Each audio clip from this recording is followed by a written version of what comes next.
This starting. Hi, I'm Aaron Pabon with Game Journalism Network, and we just wrapped up the first half of SPJ AirPlay here at the Quebec Center in Miami, Florida. Joining me is Paul Muniz, aka Game Diviner, and you had some choice words during the panel. First of all, what did you think so far? I thought actually that we did a lot to establish the fact that Gamergate does have legitimate ethics issues to bring up. And not only that, but I think Derek Smart closed it very well with repeating that Gamergate is not a hate group. It has never been a hate group. It's never been about harassment. And I think that's actually the two main things that I was hoping would come out of AirPlay, and we did it right at the very beginning. So I think establishing that was actually probably the best thing that could have happened. Unfortunately, we kind of have a live example of that because unfortunately, people got doxxed during the stream.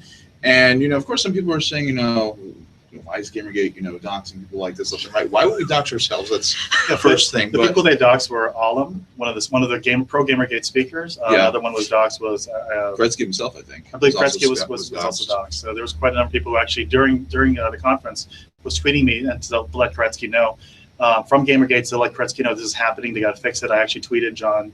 He goes by John Smith up in the booth, telling him, "Hey, look, you need someone to handle this." And they're getting some. I believe they're getting some people to help out. Yeah, there's a lot of volunteers. We don't have, I'm not part of SPJ, but there is a lot of SPJ volunteers that are actively helping out with this because we have another journalism conference going on at the same time as this. Yes. As well. So that's helping out in so many degrees. Right now is actually the lunch break for AirPlay. So this is a little bit of filler time for us. But you brought up something, and I've wanted to ask you this for a while. Yeah. Was in one of your earlier YouTube videos you mentioned that it was not uncommon for people in the indie video game industry to pay to get into the press in some regard. Or why is that? How could something like that go unnoticed for such a long time, and it takes something like Gamergate to bring that out? I think, truth be told, that the struggles of independent game developers are not really well known. There are thousands. At least the year before Gamergate, I had actually been talking to people on the indie dev hashtag. And there are lots of people who are incredibly creative, incredibly diverse in terms of games that they want to make, but nobody knows about them, nobody hears about them. I actually worked with a couple of game reviewers, independent game reviewers, telling me that they get solicitations anywhere between like 3 a day at least, and they can only get to maybe 1 or so. So the volume of people who want to create and be noticed is incredible.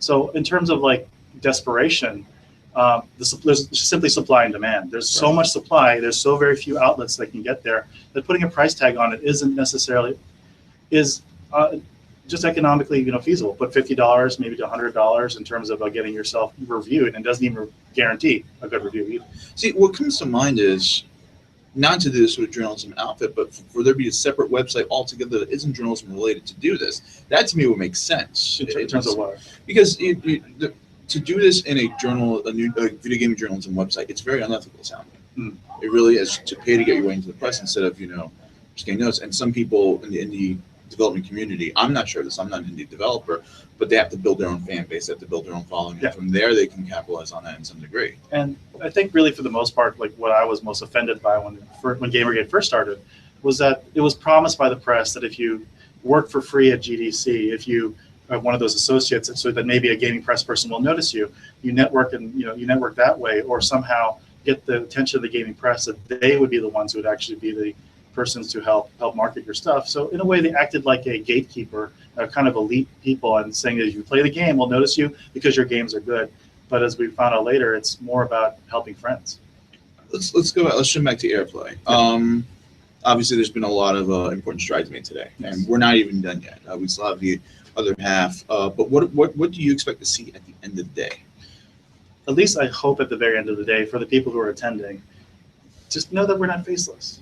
There are good people out here. There are good people who've taken the time, money, and treasure just to be here, to show, we're concerned about these ethical issues. We're not, we want to share our games. We want our games to be out there as developers. We want more people to play them. We want more people to make them. We can help people make them as well as a group, as individuals, because gamers are all about games. If your game is good, that's all that matters. And that's the important thing to me is, I'm doing this as a journalist. I'm trying to be as transparent as possible. So, of course, when I'm helping people out, I'm going to let them know. I'm going to let our viewers know. I'm going to let everyone else know. Yeah, we're live, but you guys can come around.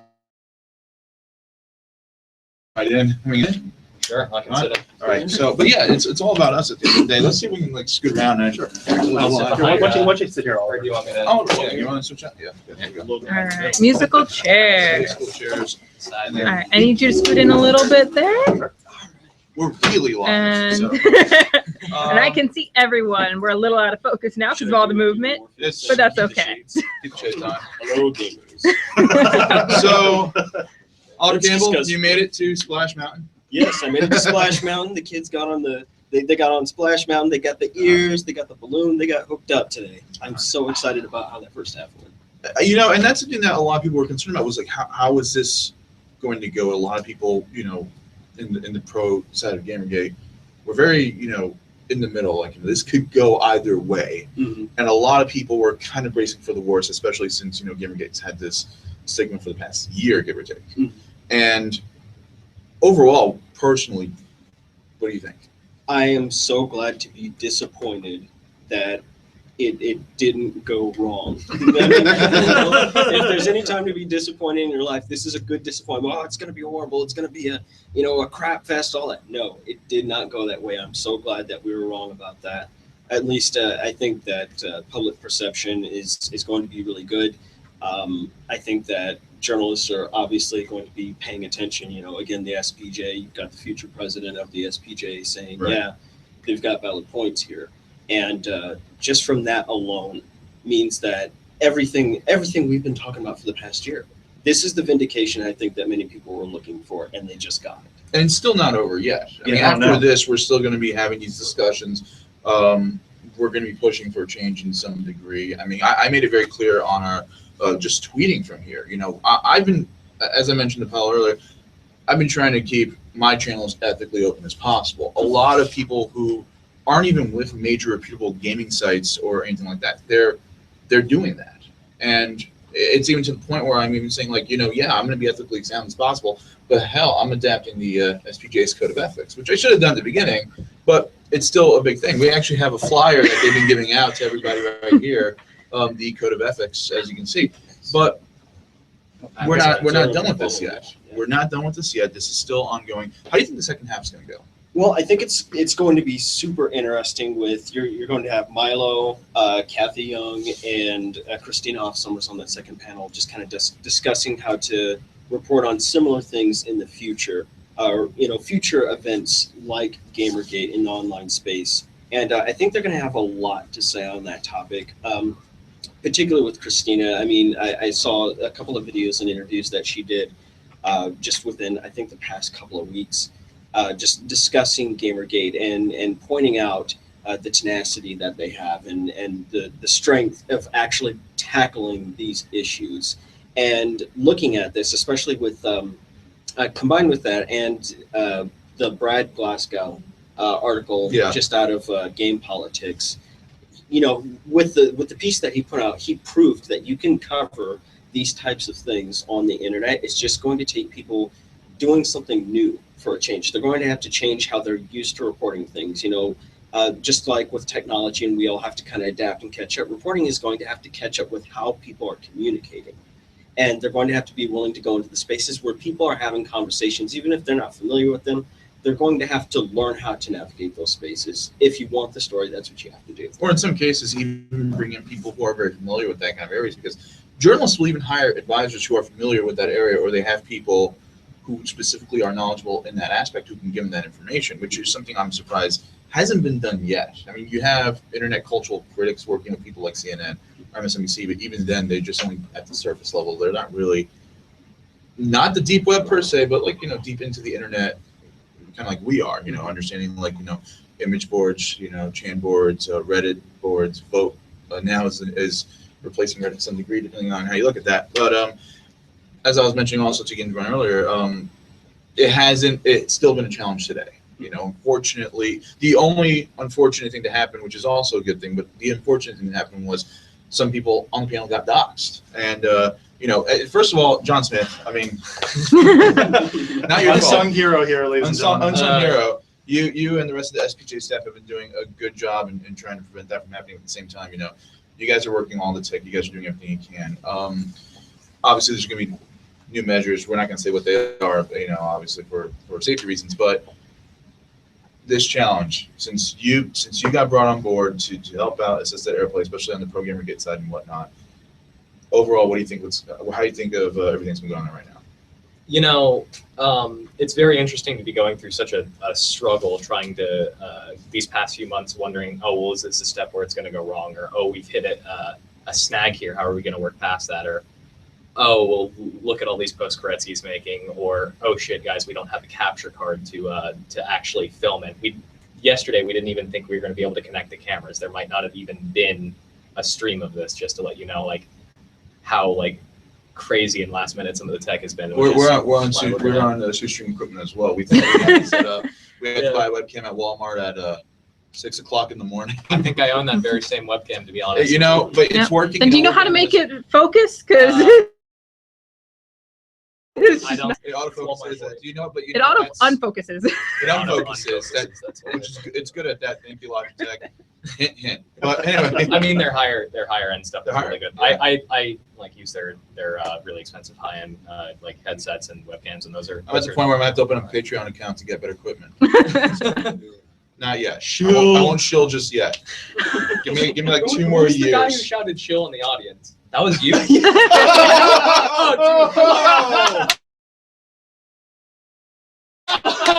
right.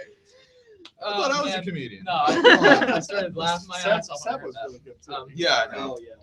To be honest, when you're up in that box, and I heard people down in the audience could hear me, mixed reports on that. But when I'm up there, I don't hear any of the talking. So I haven't really experienced AirPlay yet. Like I hear bits and pieces, but I'm It's gonna be online later. That's what I'm saying. Like I'll watch it online later, and it'll be like this is going on kind of experience. You're wondering why there are people applauding, like, I'm missing something good. I mean, like, I hear applauds, and as long as I heard like Seb or one of my people before that, I make the rational decision that that whatever they said was probably good, and I clapped along in there in the box or whatever. But well, you're right. Like a lot of the stuff they've been saying was really good, really interesting. They're bringing up good points. Anything that comes to mind off the top of your head that you remember from a couple of minutes ago, because we're pretty bad at that. Can I bring up one thing? Yeah. One of the moments where I was really like pulling my focus away from all the tech and really listening was when you got up there and you made your statements and you were you brought up bringing up your question. They're very passionate, very. Well, I have to admit that Rema Form actually did make me mad. The way he was coming across, he was just simply like he was brushing the side, saying, "You guys are expecting Gawker to be ethical," and just the way he came across, I had to stand up and say to his face why we're so afraid. Why it's now dangerous. I mean, we just got doxxed, as you just said. Yeah. We've been lots of people have been doxxed on the chat. It's dangerous. And not to mention the fact that Gawker has a record of this.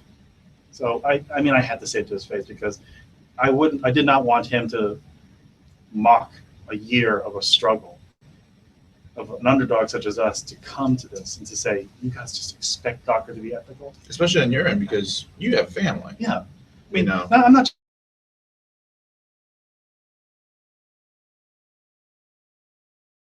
just the only one to.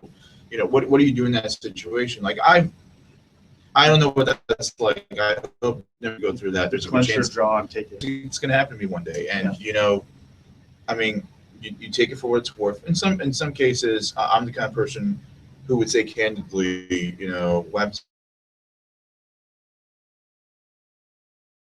You get someone try something, I'll knock them out or something. You don't know what to do in that situation until they actually agree in that degree because people are taking your personal information and they can do whatever they want with it now. And we've had people on the anti side that's happened to them, and we're not responsible.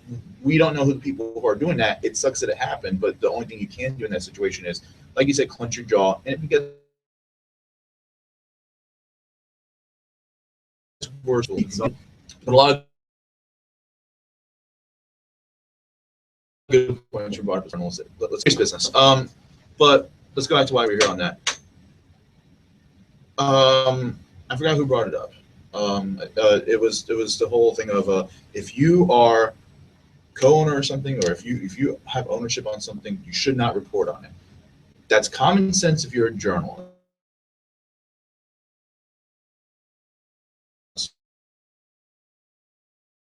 Why is that something that you're a co-owner on something, do not report on it?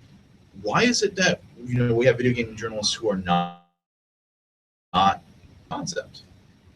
It's something that bothers me, especially because there are multiple game journalists who I know are educated in journalism. Just for example, Owen Good at Polygon. Yeah. He's got a master's in journalism.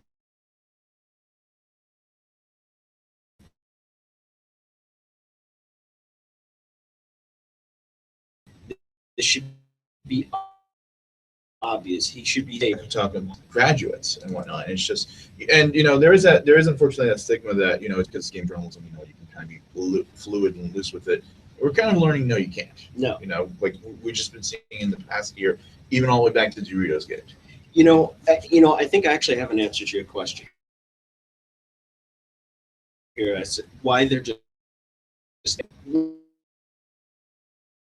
like, let's video games and let's look aside. So they're basically kind of a new media. Gaming has been around for pushing about 40 years as a mainstream thing. And there's been a lot of growing pains and bumps in the road and things like that as we figure out, okay, here's this thing, what do we do with it? And then we had an enthusiast press to come along with it, and they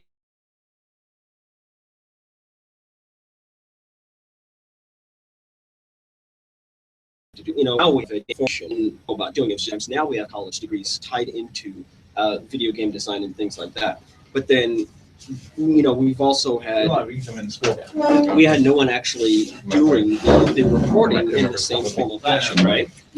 So from basically there, John, keep it the good work, by the way. So. Thank you. Thank you.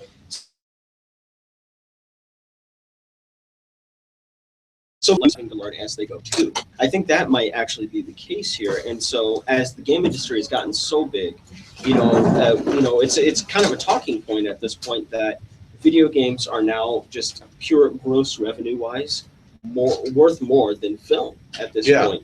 And the press. We look at Grand Theft Auto 5. Right. I mean, that made more money. What was it, $1 billion in 3 days or something? Yeah. In 3 days, more than any movie's made. It's like $1 billion industry. Yeah, the growth in the last 10 years has been exponential. Yeah. And so I think we're just in a situation where enough money is coming into this industry, and it makes a big enough impact that they're now having to learn how to catch up, because everyone is holding them to these now higher standards with the so-called respectability that people want games to have. Right. I think that the sad tragedy is we would have worked with them if they hadn't just thrown us under the bus and called us dead. Yeah, and that was something that I'm surprised was not brought up, was the Game Journalist Pro list. They were trying to. That was part of their 5 points, but this is just a start. I mean, that's the thing that a lot of people online will know. I mean, everyone in Gamergate will know this, but the press has no idea how much stuff we've accumulated. There's so much more. And we have many websites like Deep Freeze IT, which I've interviewed Bone Golem, and I've used Deep Freeze IT as a good source of information to show everything that's been going on, especially in that degree. Speaking of discrepancies and information, we're going to first introduce, and then we got Circle C7 crew. You guys introduce yourself. This is I'm Circle C7. I'm you might have seen me as like Documentary Fox on Twitter, I've just been working on a piece basically trying to talk to the people of Gamergate and learn about who the people are behind like Twitter avatars and who the misogynist hate group is. Is one of my crew members, Nico. Introduce yourself. My name is Nico, and I'm sort of new to this whole topic that's been going on, and I want to be able to get to know from both sides. I want to be a bird's eye view from what's happening on one side and what's happening on the other side, since it's very important. I've been a gamer my whole life, so I think it's something good to know, which is argument is out there. A little like background, just real quick about us too. Like we both graduated in animation together, so that's how we met and been working on this project together. So if you saw the trailer that we put together, he did the modeling and stuff like that. Oh, good job. I loved it. Yeah. Thank you. So overall, what do you think of the event so far? So we're in the first half. We're about to enter the second half. It's interesting. On one hand, I think a lot of people had the expectation going in that like this is gonna somehow be some like big redeeming thing for Gamergate. They're gonna get like legitimized or something. But ultimately, it's starting to really look like a way for for journalists to truly get tools to talk to just any online movement, like not just Gamergate. Like I guess what I would say should be people's hope for some of this is like that Gamergate or that journalists will have tools to keep this kind of thing from happening again. So basically, it's a Ultimately. buy one get one. Yeah. Like Yeah. Gamergate gets some of its vindication, and journalists are going to get their tools to Yeah. do their jobs better. Especially This is since fine. we're still going to be fighting after this in some degree, and yeah, I'm hoping. Yeah, we're going to be fighting for after this, but at the same time, I'm hoping for, and I'm actively doing this now, is journalists to really dive in and understand online movements to a higher degree. If there can be an update to how this is going to be something that's eventually going to be in textbooks. I know we mentioned that before on the previous stream. This is something that it's going to be used as an example. It's going to show what happens when you don't do the proper research in this kind of situation, and especially for something as big and that dynamic as one, it's a legalist movement. Two, you have so many venues to talk through, especially online. Three, it's an understanding of how people talk online too, because Gretzky himself had a whole situation like people talking on Twitter. You're not sure if they're being sarcastic, if they're being snark. You only have a certain amount of characters you can deal with. Everybody's going to come off snippy. Yeah. But then when you email that person individually or talking on the phone, very different sounding sounding words. Absolutely. What do you guys hope to see in the second half? If I recall correctly, the second half is going to be talking a little bit more about How to cover. Yeah, how to cover how to online cover, movements and okay. whatnot. So, I mean, honestly, like this is the meat and potatoes right here. This is where, I guess, if anything's going to be learned, it's going to be in this panel. So Yeah.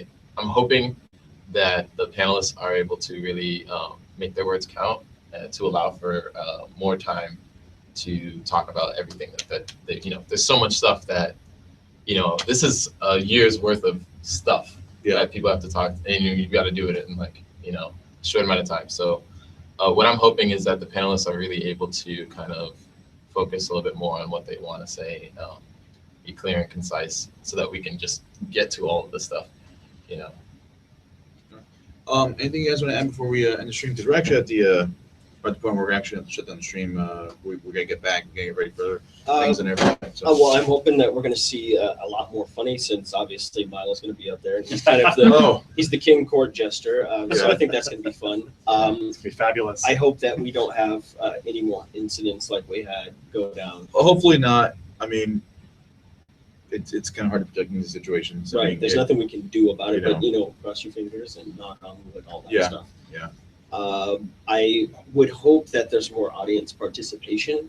It's kind of hard to figure out maybe if you want to ask the panel something, I was a couple of places people were asking me they're not bringing up Game Journal Pros and things like that, and so that just felt a little hard to get that across. That was one of those things though. Is like I was saying, is you take too much time covering one thing, you're not going to be able to get to a lot of those other details. And I know Alum had planned to talk about Game Journal Pros specifically. So I hate to bring this up. I mean, this kind of unfortunately goes back to the previous problem before, which was how to explain Gamergate in 15 minutes, because there's going to be questions, and I know that's kind of the elephant in the room question, but that's something that I wish we had a little bit more time to discuss, because you're going to get follow-up questions. It's one of those things that you can it's a tree. You're going to have the core answer, but you're going to branch out answers that you're going to need to get to, and that's goes back to the whole meat and potatoes thing, like we said. You got the stew, but everything else is in there. If Gamergate was just a month old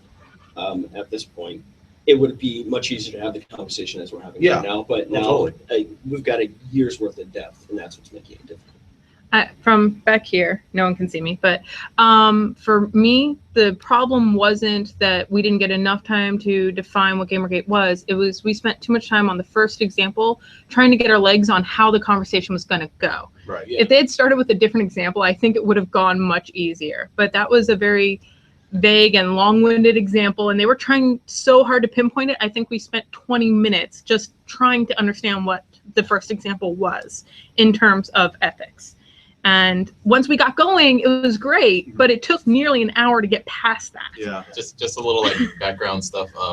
I was like having dinner with some of the panelists yesterday, and like they've just been like studying and just like trying to, they've been crunching and trying to make sure that they were going to cover everything. So I think some of it is like just like the stress of the situation, and also Kretzky loves to throw curveballs every now and then. So they didn't really know how everything's going to work out. But part of it, I think, too, from Kretzky's philosophy, I don't want to speak for him, but like he seems to kind of want to like almost teach people in Gamergate how to not over analyze things and how to just have the conversation. And so I can see it's a battle. It's like you want to try to go through every single thing and spend tons of time, but in the real world you do kind of have to be able to give that pitch, and so this is almost like practice. This is giving journals a chance to learn a little bit, and this is giving people in Gamergate a chance to like, okay, yeah, we are like dumping too much info. Like,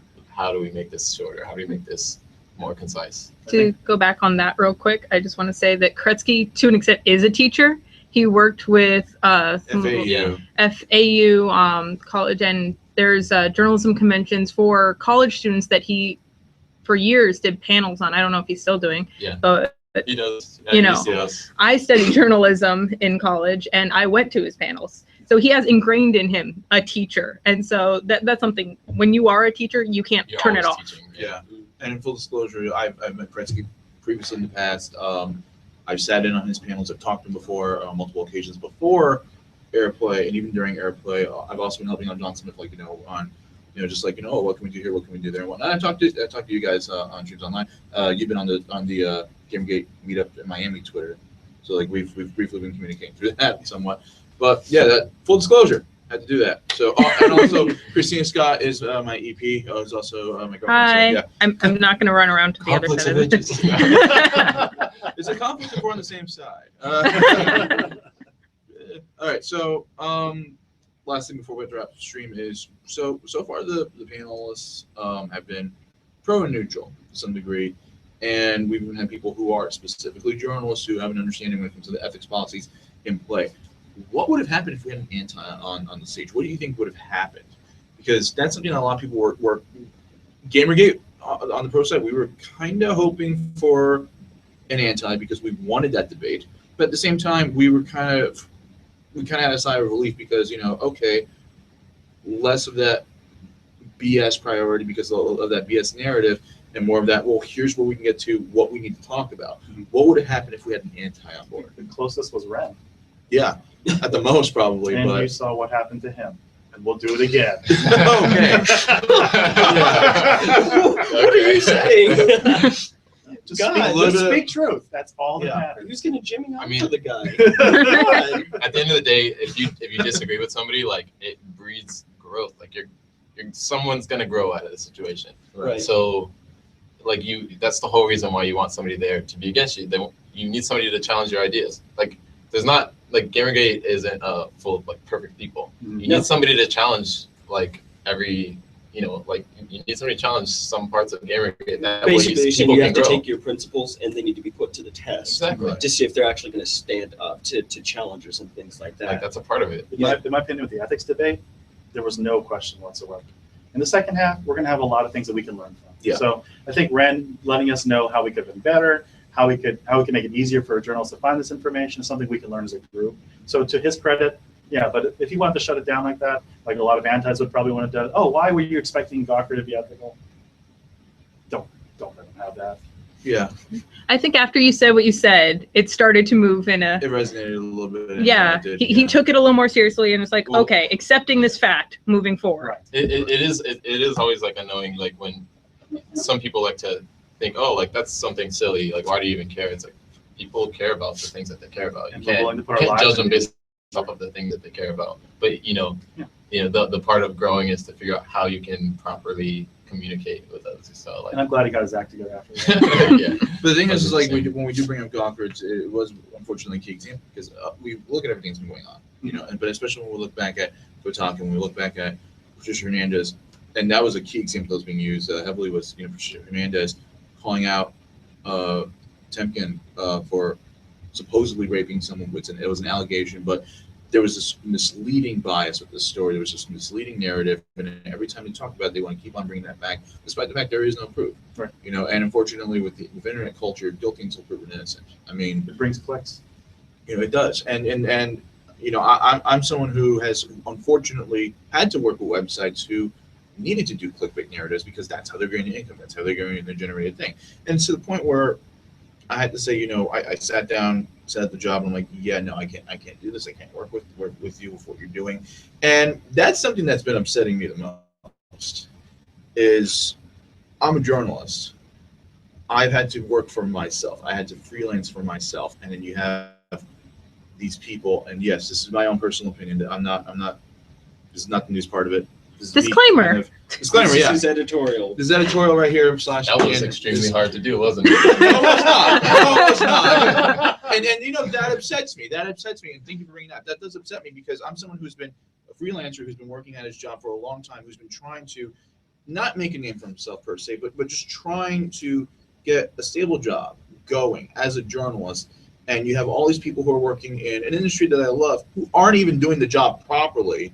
I've graduated in the same degree as them. I've studied in the same degree as them, and you have people who are screwing up on a regular basis, and I can't do anything about it. I have to do something about it myself, and that's why I had to do Game Journalism Network. That's why I've had to go online and say my opinion. You know, it's just gotten to the point where I'm saying enough is enough, and we have a lot of people who aren't even journalists, who are bloggers, who are actively doing that, and I thank them for that as well. That's why I've supported Gamergate from the beginning. Is, you know, there is this issue that needs to stop. And, you know, let's see what happens today. I mean, we're in the middle of the day. I think we can end it here for the midday stream. We're gonna have another stream on this channel after gameplay, starting around 4:30, 5 o'clock. So come back to this channel, watch the streams. We will have something afterwards. In the meantime, we are going to have a continuing stream for AirPlay on AirPlay's main channel. So check that out, and that's going to be, I believe, at 1 o'clock. Yes. 1 o'clock. And we'll see you there. And thank you guys for tuning in. Thank you guys for helping us out on the midstream going on. And have a good one.